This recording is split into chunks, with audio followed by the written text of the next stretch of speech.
So, Good Boy Jack. This song took probably the biggest journey for me. This is probably one I wasn't so planned in terms of how it's going to end up. We kind of just like, oh, this idea would be cool. This idea would be cool. And it just turned into this bit of a beast. It's like, it's crazy because this is one of the first songs I ever wrote. I mean, it's maybe 12 years old. Yeah, that's mad. And I think I was not nervous about recording this song, but I hadn't changed it at all. Literally not a line, not a chord.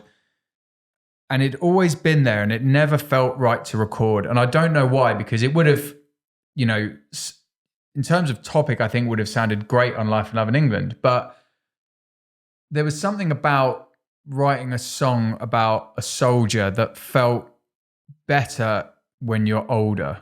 I don't know why, but I don't think it would have had the same. I don't think it has the same impact. Got a good word for you. What's that? Wouldn't have held the same gravitas. Oh, yeah. I just don't think it would have come across maybe as sincere. I don't think it would have been as delivered as well if when I was 21 or whenever I wrote it. And but you're right. Funny enough, like all the songs as we were laying them down and we were hearing them back, I was getting more and more excited about. And this is the one that took a while for me to get excited about. And I think, me too. Yeah, I was like, it was last for a little while because what makes this song is the sum of all of it. Whereas some of the others were like immediately great. And I'm not saying that it basically was just lyrics that. And then it became a song. And also, it was only when we put the kind of the shout in it that became like a part, and then everything kind of came together with that song. But I knew it was a good song because I'd had it for so long, and I knew that we just had to take our time getting the production right on that. Whenever you're doing an album, there's always a song that is last at some point. That's just how it is, and sometimes no one says it, but like, is this good enough? And then literally you can have one thing, like it suddenly takes it to the top. Oh, definitely. And with this, there was a couple of moments, like you say, it was the shout, which was like later on. But also with this album in general, I think it's a good time to bring it up. There's two things which were a bit of a theme, which was the low vocal, which, you have sung with a low vocal before, but not like that. Not like this. Yeah.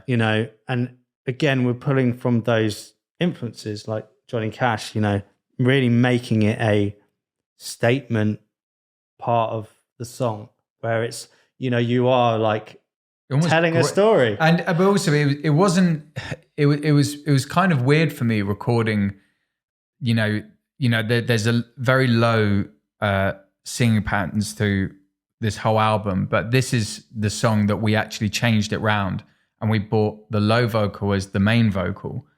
And when we did that, I was like, this is exactly how this was supposed to be after all these years. Now I'm like, that's what we needed. That's how it is. But it was weird recording it because it's almost like growling the lyrics. It was a challenge at the beginning to go down that low to sing it. But it's weird. It's kind of not far off your talking voice. No. It's just, it was a new thing to put your voice there because I think naturally when people project and sing, it's higher, because you can belt it a bit more. This was the spark needed for the rest of the song to sort of feel like this is right. And I remember in this, studio, the room. I remember how excited you got when you first heard that back, because I think this was probably the first song we did it on, and then we added it to others. Yeah. Because then it became a theme after this song. And that's what I really love about this album, actually, is that when we got an idea for something, we managed to find a space for it in all of the songs. Yeah. And not for the sake of it. It was almost like, because we wanted the thread, we wanted it to feel like a cohesive thing. Yeah, we somehow managed to, not every song had a low vocal all the way through, but it would have it somewhere. And the same with that clean guitar, with that atmospheric touch. We'd just go, okay, we'll just play along to this and we'll see if it works. And in some songs it'd be louder in the mix, other songs it'd be a bit more subtle, but this song, it's very there with that low growly vocal. And I'm so glad after all this time that I got it down, but I got it down the way that we did it. Yeah. And it was like a bit of a challenge, but it was a fun challenge. Yeah. And as I said, this is the only one I was a bit like, oh man, I really hope this comes out as well as I think it can in my head, because I've never really gone for this. And I think we also really slowed it down as well, because again, to get the words out and to like, it's to like the Johnny Cash thing where you can like, there's this wise man speaking. Yeah. Steady. Yeah. But yeah, the other thing that I thought was really cool and unusual, what we did was with the drums. I don't think either of us knew exactly how the drums were going to play a part. You know, with Cops and Robbers, we did the we did the toy car, and we did a couple of other little subtle bits of the cymbals. And you kind of had like this unusual setup, which was like kind of broken up, and you used brushes, and I don't know, you kind of just had an idea for this, and it was kind of like a loop. And almost, obviously, it's with Cops and Robbers, we picked on the childhood innocence thing, and with this, it's like, the more military, really that kind of marching snare, thing. But yeah, we didn't want to be too on the nose, because that would be like a bit too obvious. So we had like that drag with the brushes, didn't we? Yeah. That we'd never done before as well. And I'd seen on some video about like the effect of, how it sounds and stuff. And it was just so enjoyable, and that's why it's great talking back and, remembering those things, because it's easy to forget that kind of stuff. And then, we did that for the first time. And that was, and I just loved how open we were to trying things.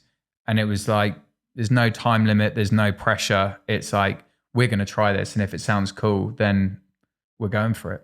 With the shouts and stuff, did we do that? Was this one done in the hallway as well? No, we actually did that at your studio. We were in the final mixing stages of the album, and we were listening back. I remember that. Yeah, and then I just went into your live room and just started.